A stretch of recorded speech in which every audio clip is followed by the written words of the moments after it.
नमस्कार जय जगन्नाथ। आज हूँ आमर जागर आम बाहर बर्तमान मंदिर जीवु ता पूर्व भाविली आपण मानक पचारि दिए जे जागर उपास आपण मैंने करथिले ना नहीं काली आ को मंदिर को जाइथिले पूजा करिया पई आ सबुठु माने गोटे सत्त कथा पचारिबी जे काली इंडिया पाकिस्तान मैच देखि सारला पूर्व मंदिर जाइथिले ना मंदिर जाइथिले मैच रे इंडिया जीति सारला परे लेखंतु कमेंट सेक्शन रे आ चलंतु आज एठी केमती पूजा हमें कलु देखिए।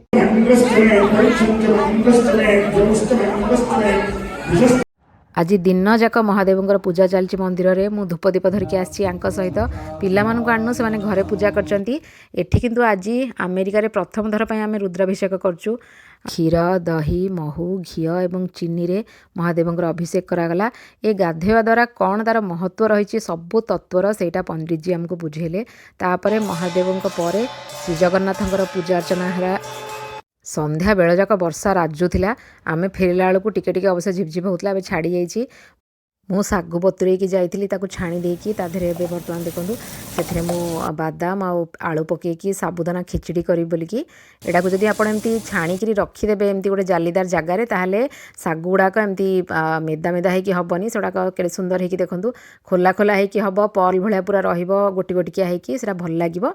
तार रेसिपी जदि आपको दरकार कमेंट सेक्शन में लिखूँ मुझे निश्चित भाव में रेसिपीटा देदेवी। मोर साबुदाना खिचड़ीटा बहुत भल हुए।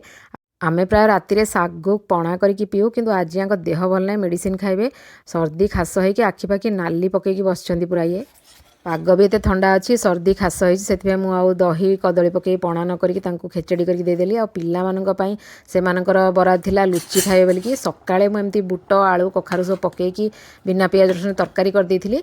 आ भाविली सेइथिरे ही तांकू लुची छाणीकी देदेवी। आ किछि रातिरे कलिनी से समस्त को खाया पीया दे सारापर मु पणा पाणी कर पीबी। किंतु सत कहले ए बर्षर ओषाटा बिल्कुल कष्ट जना ही पड़लानी कहीं इंडिया पाकिस्तान मैच जो फुल टू टाइम पास हो गला।